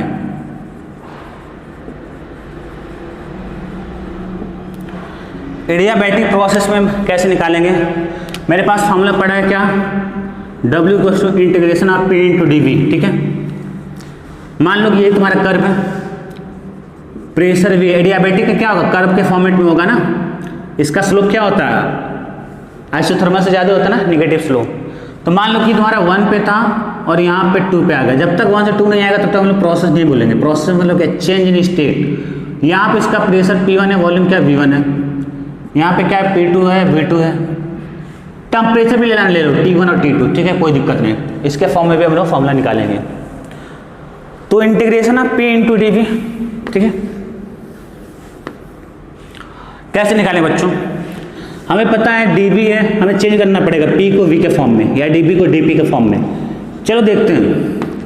मेरे पास किसका क्या होता है, PV की पावर गामा इक्वल टू क्या होता है, मेरा कांस्टेंट होता है, ठीक है। कांस्टेंट को मैंने मान लिया क्या, C। तो मैं ये भी तो बोल सकता हूँ ना कि अगर मैं उस 1 वाले पॉइंट के लिए देखूँ तो वहाँ पे P1 प्रेशर V1 की पावर गामा, और 2 वाले पे प्रेशर पे क्या है, P2 है, V2 की पावर क्या है, गामा इक्वल टू क्या, कांस्टेंट। बोलो, इसको यूज करेंगे। देखो देखो, इसी को मैं यूज करके निकालूंगा डेरिवेशन। देखो तो W इक्वल टू मेरा क्या हो गया, integration of P into dV। P को यहाँ से कन्वर्ट करो, P को कन्वर्ट करोगे तो क्या होगा, C अपन में क्या, V गामा। देखो P को यहाँ से क्या लिख सकते हो, C के अपन में क्या, V के पावर गामा, या P इक्वल टू क्या लिख सकते हो, C इंटू V के पावर माइनस गामा। तो यहाँ पे P की वैल्यू डालो। देखो यहाँ कर रहे हैं, अच्छे से कर रहे हैं। देखो तो यहाँ पे वर्क डन क्या हो गया, integration of P into dV। अब इंटीग्रेशन P मेरा कितना है, यहाँ से मेरा क्या है, C इंटू V की पावर क्या, माइनस गामा इंटू में क्या, dV लिख लो ब्रैकेट में। यहाँ पे जो P की वैल्यू आया वो कितना आ गया, C इंटू V के पावर माइनस गामा आ गया। C इंटू V के power minus gamma into dV हो गया बच्चों।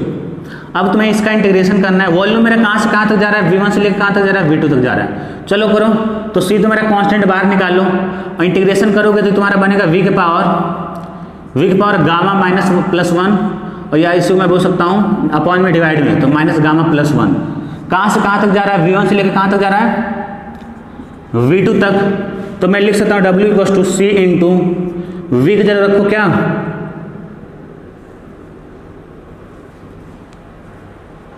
हाँ, और ये माइनस गामा +1 क्या मैं लिख सकता हूँ, 1 माइनस गामा से बाहर ही निकाल दो, 1 माइनस गामा को सीधे नीचे ले लिया। अब बताओ कि ये क्या आपका अपर लिमिट माइनस का लोअर लिमिट, ये तो माइनस गामा +1 कांस्टेंट है ना, बाहर निकाल दिया। 1 माइनस गामा +1 मतलब क्या, 1 माइनस गामा। तो यहाँ पे क्या हो जाएगा तुम्हारा V2 की पावर माइनस गामा +1, माइनस में क्या होगा, लोअर लिमिट V1 की पावर क्या, माइनस गामा +1। अभी तो कोई फॉर्मेट नहीं मिल रहा है, इसको थोड़ा सा इजी करते हैं। कैसे करेंगे, इस C को अंदर मल्टीप्लाई करो, तो C इंटू क्या मिलेगा, V2 की power minus gamma +1 minus C into V1 की पावर क्या, माइनस गामा +1, और अपॉन में क्या हो जाएगा, 1 माइनस गामा। यहाँ तक हो गया। अब बच्चों क्या करो कि सिंप्लीफाई करते हैं इसको। कैसे देखना, C की वैल्यू डालो। C की वैल्यू यहाँ पे 2 है, कौन सा डालना पसंद करोगे, V2 की पावर ये वाला, क्योंकि यहाँ पे भी V2 का टर्म है। तो यहाँ पे डालो C की वैल्यू, तो तुम्हें पता चलेगा P2 V2 की पावर गामा, ये C की वैल्यू बच्चों, इंटू में क्या बच्चों, V2 की पावर माइनस गामा +1 हो गया। ये एक टर्म हो गया। और माइनस में फिर C है, तो यहाँ पे C की वैल्यू 2 है, कौन लेंगे, V1 के साथ V1 लेंगे, तो तुम्हारा हो गया यहाँ पे P1 V1 के पावर गामा इंटू में क्या V1 माइनस गामा प्लस 1, ये हो गया। अब नीचे में क्या डिवाइड है आपका 1 माइनस गामा, 1 माइनस गामा, यहां तक हो गया बच्चों, ठीक है ना, यहां तक आपका हो गया। तो आज और सिंप्लीफाई करते हैं उसे, सिंप्लीफाई करो बच्चों, देखो क्या हो रहा है, W इक्वल टू क्या हो गया तुम्हारा, W तुम्हारा क्या हो रहा है, देखो यहाँ पे V2 पर गामा है, ये क्या V2 पर माइनस गामा प्लस 1, बेस से में तो आपका इंडेक्स क्या हो जाएगा, ऐड हो जाएगा, तो ये V गामा प्लस और उसका इंडेक्स क्या है माइनस गामा प्लस 1 है, तो ओपन करो तो माइनस गामा प्लस 1, ये कट गया, तो ये क्या हो गया, सीधे V2 बन गया पूरा टर्म। तो W इक्वल टू मेरा हो गया P2 V2 माइनस में P1 V1 अपॉन में क्या हो जाएगा आपका 1 माइनस गामा, बस ये आपका फॉर्मूला है। पर मैं इसको ऐसे याद रखता हूँ, मतलब आप ऐसे भी लिख सकते हो, मैं लिखता हूँ P1 V1 minus P2 V2, मतलब इसको इधर ला दिया और तो ये हो जाएगा गामा माइनस 1, बस भाई चलो ना, इसका मल्टीप्लिकेशन P1 V1 और इसका मल्टीप्लिकेशन P2 V2 माइनस करके क्या करो नीचे में गामा माइनस 1, ध्यान रखना, वरना P2 V2 minus P1 V1 लिख रहे हो तो अपन में 1 माइनस गामा होगा, अगर P1 V1 minus P2 V2 करो तो अपन में क्या होगा गामा माइनस 1 होगा। अच्छा, इसको और भी कोई फॉर्मेट है क्या इसका, इस फॉर्मूले का, गैस इक्वेशन लगा के लिख सकते हो ना, टेम्परेचर के फॉर्म में, T1 T2 के फॉर्म में, T1 T2 के भी फॉर्म में बच्चों निकाल सकते हो। देखो क्या होता है, PV के पास इक्वल टू क्या होता है nRT होता है। तो अगर मेरा P1 V1 है, लिया था ना यहाँ पर मैंने, क्या लिया था, P है V है, एडियाबैटिक प्रोसेस में तो आपका ये 1 है, 1 वाले पॉइंट पर P1 है V1 है, प्रेशर वॉल्यूम और टेम्परेचर मान लो T1 है, प्रेशर 2 वाले पॉइंट पे प्रेशर P2 और V2 है, टेम्परेचर क्या आपका T2 है, तो ये टेम्परेचर थोड़ी कांस्टेंट होता है भाई यहाँ पे एडियाबैटिक में। तो P1 V1 इक्वल टू क्या लिख सकता हूँ nRT1, और यहाँ पे लिख सकता हूँ P2 V2 इक्वल टू क्या nRT2। हमें क्या चाहिए, डिफरेंस चाहिए P1 V1 minus P2 V2, तो यहाँ पे डिफरेंस अगर लोगे यहाँ से इसका घटाओगे इसको तुम, तो मिल क्या जाएगा P1 V1 minus P2 V2 equal to हो जाएगा nRT1 माइनस T2। तो आप एक और फॉर्मेट आपका इसका बन जाएगा टेम्परेचर के फॉर्म में, W equal to nRT1 minus T2 upon में क्या हो जाएगा गामा माइनस 1 हो गया, nRT1 माइनस T2 अपॉन में क्या हो गया गामा माइनस 1। सारी कहानी बच्चों मैं आप लोगों को ये समझाना चाह रहा हूँ कि ये सारे बहुत सारे फॉर्मूले आएंगे, लेकिन आपको पता होना चाहिए कि टेम्परेचर के फॉर्म में और क्या है प्रेशर और वॉल्यूम के फॉर्म में, ठीक है बच्चों। एक और आपका बच रहा है कौन सा बताओ,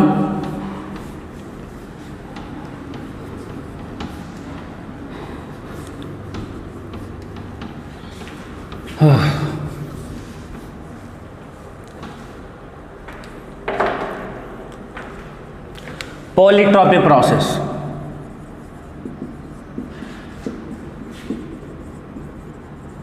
पॉलीट्रॉपिक प्रोसेस में क्या होता है, P इंटू वी के power n equal to constant होता है। तो एक तो तरीका ये है कि तुम्हारा फॉर्मूला लगाओ P इंटू डी वी है, जैसे एडियाबैटिक के लिए डेरिवेट किया हो वो करो। तो एडियाबैटिक के लिए क्या है बच्चों बताओ, P1 V1 माइनस क्या हो गया P2 V2 अपॉन में क्या हो गया गामा माइनस 1। तो क्योंकि एडियाबैटिक में P power gamma equal to constant होता है, पर यहाँ पॉलीट्रॉपिक में गामा की जगह क्या है n है, तो जो भी तुम्हारा फॉर्मूला आया है उसमें क्या हो जाएगा, गामा को रिप्लेस कर दो।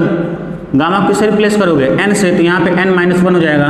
या टेम्परेचर के फॉर्म में लिखना चाहो तो nRT1 माइनस क्या होगा T2 अपॉन में क्या होगा n माइनस 1। ये क्या आपका प्रेशर वॉल्यूम के फॉर्म में है, और इसमें देखो टेम्परेचर के फॉर्म में जो आपका डेटा दिया रहेगा हम उसके फॉर्म में हम लोग क्या करेंगे यूज करेंगे। तो बच्चों ये यहाँ तक रहा आपका वर्कडन की कहानी, सारे प्रोसेस का मैंने वर्कडन निकाल दिया, ठीक है। अच्छा नोट के फॉर्म में एक लिखवा देते हैं, एक चीज़ ध्यान रखना इस चीज़ को, कहीं कहीं यूज करेंगे हम लोग। ये आपका प्रेशर है, क्या आपका वॉल्यूम है, और मैंने एक कर्व लिया, ऐसे ले लो, ये यहाँ से स्टार्ट हो रहा है 1 से लेकर 2 तक एक प्रोसेस है, 2 से 3 आया, 3 से 4 आया, ठीक है यहाँ तक। अच्छे समझो इसको, ये 1 से 2 गया, 2 से 3 आया, 3 से 4 आया और 4 से 1 हो गया, इसे बोलते हैं साइक्लिक प्रोसेस। साइक्लिक प्रोसेस बच्चों क्या होता है, जहाँ पे आप गए हो वहीं पे पहुँच जाओ, एक साइकिल कंप्लीट कर दो, ठीक है। ये यहाँ से यहाँ तक मेरे को वर्क डन निकालना है। इसका वर्क डन निकालने के लिए दो तरीका है बच्चों। एक तो आप इसका ये एरिया निकाल दो, इसका जो वर्क डन होगा एक तो एरिया होगा, और या एक चीज़ बताया तो वर्क डन क्या होता है, आपका स्केलर क्वांटिटी हो, तो उसी वर्क डन को आप ऐसे भी निकाल सकते हो। याद रखना इसको, नेट वर्क जो होगा तो वर्क डन इन 1 से 2 प्लस में, मतलब वर्क डन जो है 1 से लेकर 2 तक जाने में जो प्रोसेस है वहाँ पे जो वर्क होगा, प्लस में वर्क डन 2 से लेकर 3 तक, और प्लस में वर्क डन 3 से लेकर 4 तक, प्लस में वर्क डन 4 से लेकर 1 तक, मतलब सारे प्रोसेस को क्या करोगे, ऐड कर दोगे, क्योंकि वर्क डन क्या आपका स्केलर क्वांटिटी है। तो ये यहाँ से आपका वर्क डन आ जाएगा।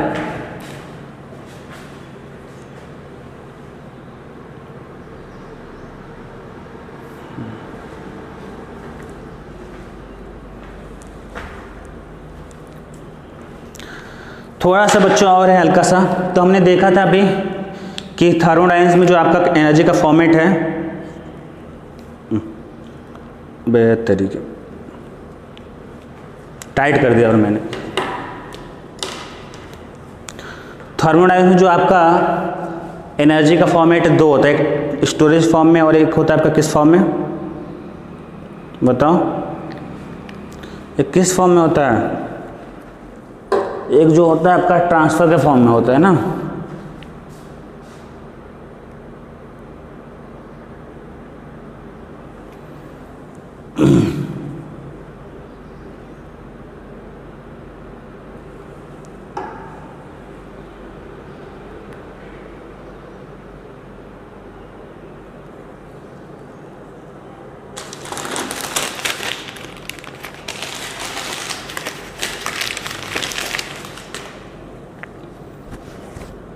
बाप रे,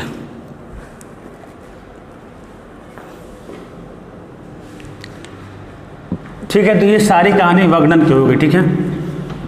एक ही बार हम न्यूमेरिकल्स कराएंगे, एक लेक्चर लूंगा मैं, सारे न्यूमेरिकल्स मैं करा दूंगा, ठीक है।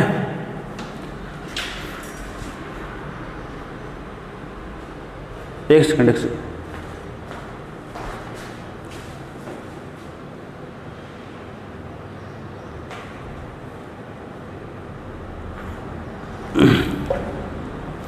मैं एक लेक्चर लूंगा, उसमें सारे न्यूमेरिकल्स में क्या कर दूंगा, करा दूंगा, ठीक है बच्चों। अब देखते हैं, हमने देखा कि एक एनर्जी का दो फॉर्मेट होता है, एक वर्क ट्रांसफर होता है, एक हीट ट्रांसफर। तो एनर्जी हमने देख लिया, तो अब सॉरी वर्क देख लिया, अब हम लोग देखेंगे हीट, देखेंगे हीट के बारे में, ठीक है ना। अब हम लोग देखेंगे हीट के बारे में। तो हीट क्या एक एनर्जी है जो कि ट्रांसफर होती है, जो कि दो बॉडी के टेम्परेचर के डिफरेंस की वजह से, ठीक है ना।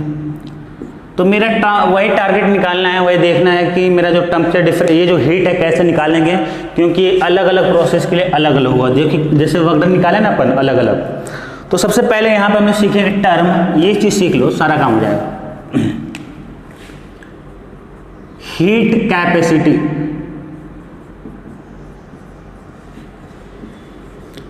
इसको बच्चों हम लोग लिखते हैं कैपिटल सी से, जिसका वैल्यू होता है Q अपॉन में क्या, डेल्टा टी। हीट कैपेसिटी का मतलब क्या होगा, C equals to Q equals to delta t. अब हमें तुम लोग बताओ कि C इक्वल्स टू अगर Q अपॉन में डेल्टा टी है, तो डेल्टा टी मतलब अगर 1 डिग्री सेंटीग्रेड ले लें तो C का वैल्यू क्या होगा, Q जूल। तो मैं ये बोल सकता हूँ ये कब होगा, इफ़, अगर इफ़ है, मतलब ये अगर ये C इक्वल्स टू Q तब हो रहा है जब इफ़ आपने माना है क्या, डेल्टा टी की क्या वैल्यू 1 डिग्री सेंटीग्रेड। तो मैं बोल सकता हूँ कि जो मेरा हीट कैपेसिटी है वो क्या है, आपका हीट है। Q किसको रिप्रेजेंट करता है, हीट है।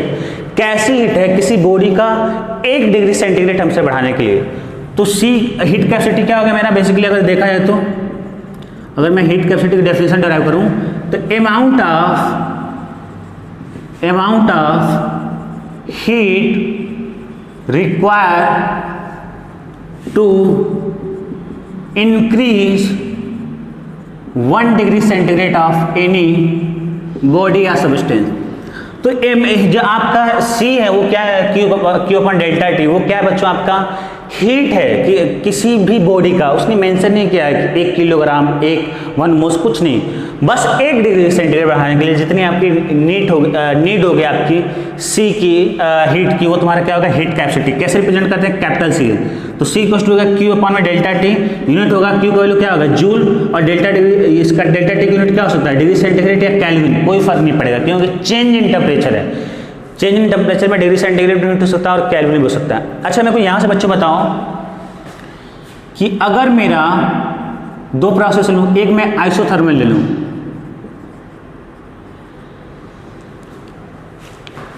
पता नहीं दिख रहा है कि नहीं ऊपर,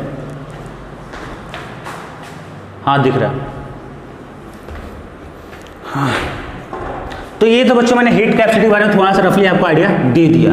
डेफिनेशन वगैरह तुम लोग खुद बनाना सीख लो, ठीक है ना। कब तक याद करोगे भाई, डेफिनेशन पे काम तुम्हें खुद करना है, वैसे हम लोग आइडिया दे देंगे कि होता है। तो आपका अगर ये बताओ कि अगर मैं हीट कैपेसिटी जो है आइसोथर्मल में एक ले लूँ, एक प्रोसेस, और एक मैं ले लूँ आपका क्या, एडियाबैटिक। तो आइसोथर्मल का मतलब क्या होगा, डेल्टा टी क्या होगा आपका 0, और एडियाबैटिक मतलब क्या होगा, क्यू इक्वल टू 0। अब मैं बताना कि अगर क्यू इक्वल टू 0 इस फॉर्मूले में डालोगे तो सी इक्वल टू क्या होगा, 0 अपॉन डेल्टा टी, सी का वैल्यू कितना आ गया, इन 0 हो गया। तो एडियाबैटिक के लिए आपकी हीट कैपेसिटी क्या होगा, 0 हो गई। और यहाँ पे अगर देखोगे तो सी इक्वल टू क्या, क्यू अपॉन में डेल्टा टी का वैल्यू क्या है, 0। तो 0 से किस चीज़ में डिवाइड करोगे तो क्या बन जाएगा, इनफाइनाइट। तो सी का वैल्यू क्या हो गया, इनफाइनाइट। तो तुम लोग क्या देख रहे हो कि हीट कैपेसिटी 0 से लेकर इनफाइनाइट तक हो सकती है। एडियाबैटिक के लिए 0 आता है, आइसोथर्मल के लिए आपका क्या आ गया, इनफाइनाइट हो गया, ठीक है ना बच्चों। तो हीट कैपेसिटी के बारे में रहा, जिसको हम लोग किससे रिप्रेजेंट करते हैं, कैपिटल सी से। अब देखो बच्चों इसमें डिवाइड करते हैं अपन 2 पार्ट में, तो ऐसे इजी के लिए, क्योंकि यहाँ बहुत ही कंफ्यूजन होता है। तो एक होता है आपका स्पेसिफिक हीट कैपेसिटी, ठीक है, और एक बच्चों होता है आपका मोलर हीट कैपेसिटी। दोनों का फर्क समझना है, मोलर हीट कैपेसिटी। अब एक काम करो, ये इसमें 2 टर्म तुम्हें दिख रहा है, एक हीट कैपेसिटी, हीट कैपेसिटी का मतलब क्या हो गया, कैपिटल सी।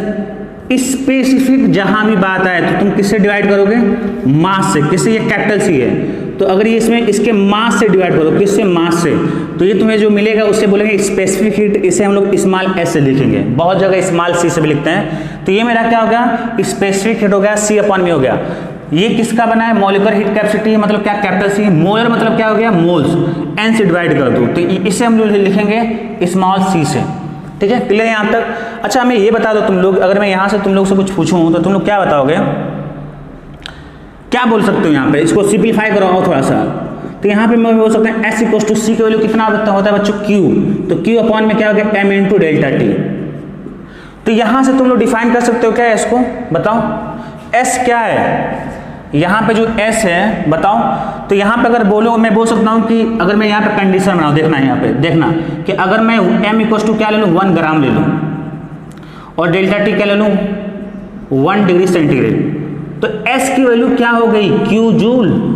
मतलब हमें क्या दिखा कि इफ अगर मास 1 kg ले लो और उस 1 kg का 1 ग्राम और delta T temperature 1 degree centigrade बढ़ाओ, तो जितनी हीट रिक्वायरमेंट होगी उसे हम लोग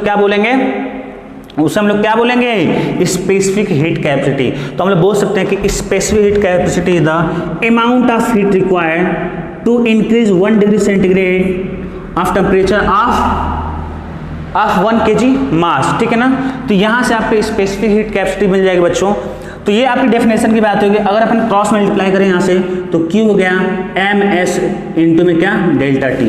तो एक फॉर्मूला का भी फॉर्मेट आ गया। तो अपना हेडिंग जो था इसके अंदर हीट ही था, तो हीट के अंदर अपनी हीट अपनी निकल गई यहाँ पे स्पेसिफिक हीट कैपेसिटी के थ्रू कि अपना हीट कैसे निकालेंगे, ठीक है ना।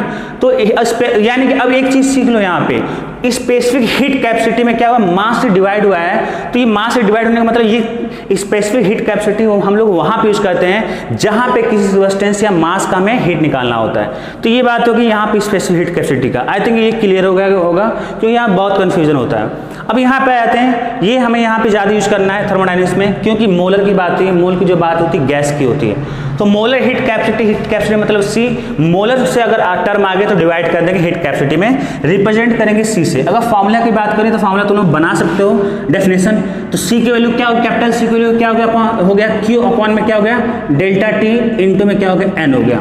ठीक है, तो अगर यहाँ से तुम्हें डेफिनेशन की हम बात करें बनाने की, तो अगर इस तुम कंसीडर करते हो यहाँ पे n का मतलब क्या हो गया मोल, तो अगर तुम बोलो कि n equal to 1 moles, delta t तुमने क्या ले लिया 1 डिग्री सेंटीग्रेड। मोल किसके लिए डिफाइन होता है, गैस के लिए, तो 1 मोल गैस हो गया। ठीक है बच्चों, तो C मेरा किसके बराबर हो जाएगा, Q जूल के।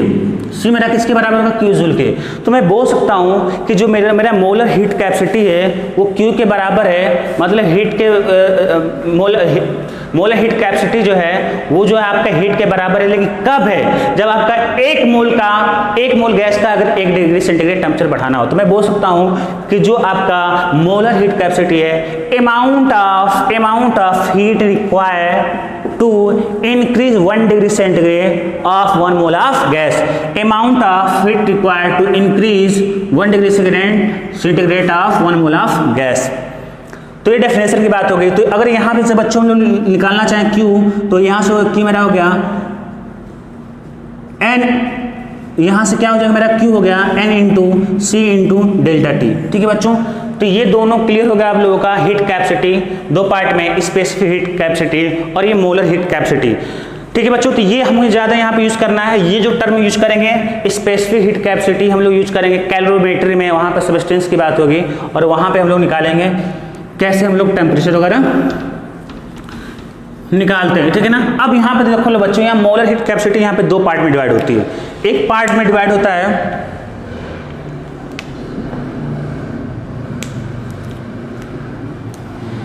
पहला पार्ट है कि मोलर हीट कैपेसिटी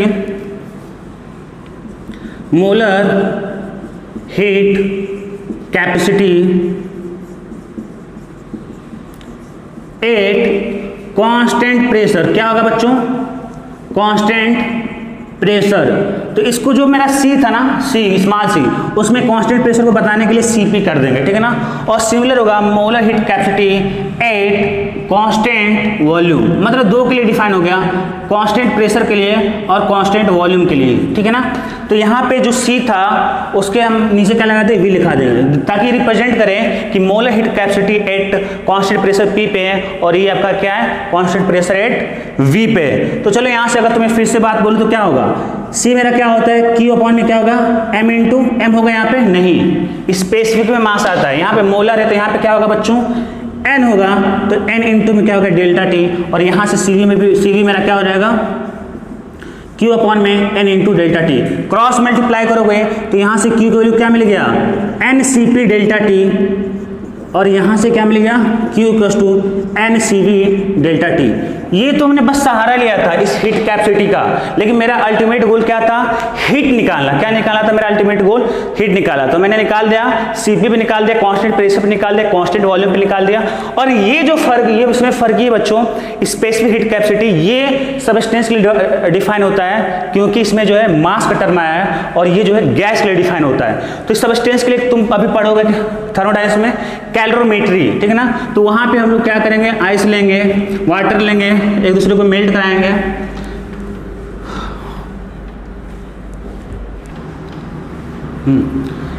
ठीक है बच्चों, तो हमने देख लिया हीट कैपेसिटी, इसके दोनों पार्ट देखे। स्पेसिफिक हीट कैपेसिटी हमने देख लिया, स्पेसिफिक हीट कैपेसिटी देखे, मोलर हीट कैपेसिटी देख लिया।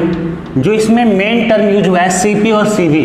बच्चों ये बहुत सबसे इंपॉर्टेंट है, सीपी और सीवी। ठीक है ना। बहुत बात में कंफ्यूज करेगा, तो हम लोग सीपी और सीवी के वैल्यू निकालेंगे। सीपी और सीवी का वैल्यू नहीं निकालेंगे, याद तुम्हें रखना है।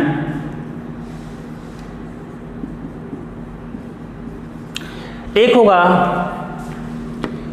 In term of degree of freedom, मतलब क्या, एफ। ठीक है। तो डिग्री ऑफ फ्रीडम के लिए बच्चों बता दें सीवीसीपी।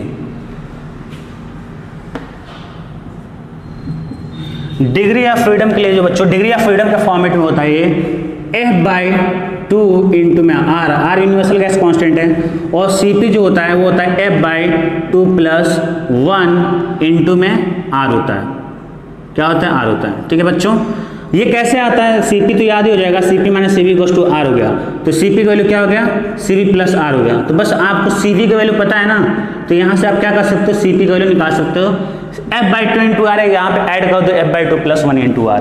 तो ये किसके लिए बच्चों का इंटरनल डिग्री ऑफ फ्रीडम। तो यहाँ से फायदा क्या होगा, कोई बोलेगा कि Cv की वैल्यू जो है मोनो एटॉमिक गैस के लिए क्या होगी, तो f की वैल्यू क्या होता है 3/2 आर हो गया।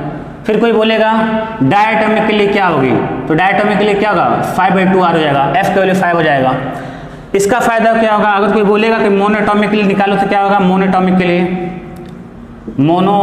के लिए क्या होगा बच्चों, f की वैल्यू क्या होता है 3 होता है, तो यहाँ पर रखो 3/2 प्लस 1 कितना हो गया 5/2 इंटू में क्या होगा r हो गया। तो ये ज्यादा जो होता है याद कर लेना, इसी को याद रखना।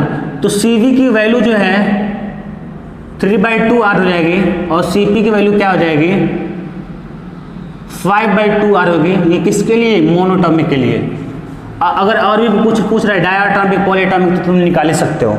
तो ये बात होगी Cp इन टर्म ऑफ क्या हो गया, डिग्री ऑफ फ्रीडम। अब हम निकालेंगे इस Cv और Cp की वैल्यू जो है इन टर्म ऑफ गामा बताया था इसके पहले भी क्या होता है बच्चों, स्पेसिफिक हीट रेशियो, ये आपका क्या होता है गामा होता है। इसके भी टर्म में आपका डिफाइन होता है। गामा का वैल्यू क्या होता है बच्चों, बता दूं, गामा का जो वैल्यू होता है Cp/Cv। तो यहां से कोई बता सकता है Cp की वैल्यू क्या होगा, क्रॉस मल्टीप्लाई करोगे तो गामा इंटू में Cv, तो Cp की वैल्यू क्या होगा गामा इंटू में Cv भी हो सकता है। तो जो याद रख लो Cv की वैल्यू जो होता है बच्चों वो होता है R/γ-1।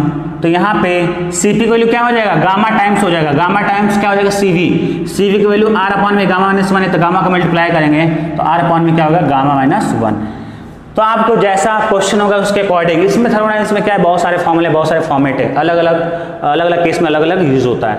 तो Cv की वैल्यू हो गया R/γ-1 और Cp की वैल्यू हो गया गामा इंटू R/γ-1। ये डिग्री ऑफ फ्रीडम के फॉर्म में है, वो आपका स्पेसिफिक हीट रेशियो के फॉर्म में है। ये किसके फॉर्म में है बच्चों, डिग्री ऑफ फ्रीडम के फॉर्म में है, और ये किसके फॉर्म में है, स्पेसिफिक हीट रेशियो गामा के फॉर्म में। दोनों फॉर्मूले आ गए, ठीक है बच्चों। तो हमने यहां से हर एक चीज सीख लिया, ठीक है, हमने हर एक चीज यहां से सीख लिया। लेकिन मेरा क्या टारगेट था, हमने तो अभी तो स्पेसिफिक हीट देखा है ना, मेरा टारगेट क्या था, डिफरेंट प्रोसेस के लिए क्या निकालना,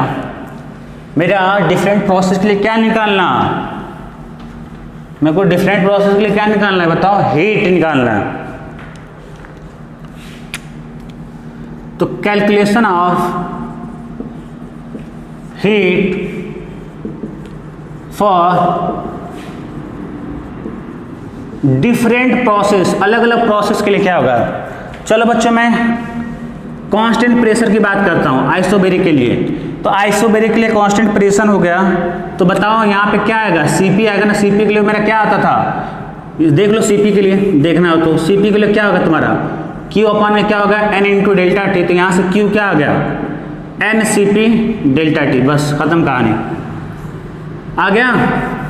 अब आ जाओ दूसरा आइसोकोरिक प्रोसेस के लिए जिसका वॉल्यूम कांस्टेंट हो, ये हो गया आपका आइसोबैरिक के लिए, ये होगा आपका आइसोकोरिक के लिए। तो यहां से बच्चों क्या होगा, Cv डिफाइन होता है, तो यहां पे हो जाएगा NCv डेल्टा टी। दो प्रोसेस हो गया। अब आ जाओ आइसोथर्मल के लिए, आइसोथर्मल जिसका टेम्परेचर क्या हो कांस्टेंट। बच्चों यहाँ पे तुम शायद यहाँ पे नहीं निकल पाओ, Q = डेल्टा U + W होता है फर्स्ट लॉ ऑफ थर्मोडायनामिक्स। तो यहाँ पे डेल्टा U क्या होगा आपका 0 हो जाएगा। तो यहाँ पे जो इसको हम आगे फिर भी पढ़ेंगे। तो यहाँ पे जो आपका हीट होता है वो वर्क के बराबर होता है। वर्क तुम्हें बहुत सारे फॉर्मेट में पता है, जिसमें जिस फॉर्मेट में तुम लिखना चाहो लिख लो, nRT ln V2/V1, nRT ln P1/P2, बहुत सारे फॉर्मेट है। ये तीसरा हो गया। और चौथा हम लोग बात करेंगे एडियाबैटिक प्रोसेस के लिए कि हीट क्या होगा। तो एडियाबैटिक प्रोसेस के लिए बच्चों में ये बताओ, एडियाबैटिक वो होता है इसमें हीट ट्रांसफर होता है नहीं, तो Q क्या होगा 0 हो गया। कांस्टेंट प्रेशर के लिए NCp डेल्टा टी, आइसोथर्मल के लिए हो गया, एडियाबैटिक के लिए हो गया। पांचवा लिख लो फर्स्ट सब्सटेंस के लिए जिसका मास m हो। फर्स्ट सब्सटेंस वो सारी चीजें गैस के लिए थी, तो n मोल्स आया है। सब्सटेंस के लिए क्या होगा, Q होगा मेरा ms डेल्टा टी हो गया। ठीक है बच्चों, तो ये कैलकुलेशन ऑफ हीट हो गया और सारा वगैरह सब कुछ हो गया। ठीक है ना। अगले दिन हम लोग देखेंगे फर्स्ट लॉ ऑफ थर्मोडायनामिक्स, ठीक है।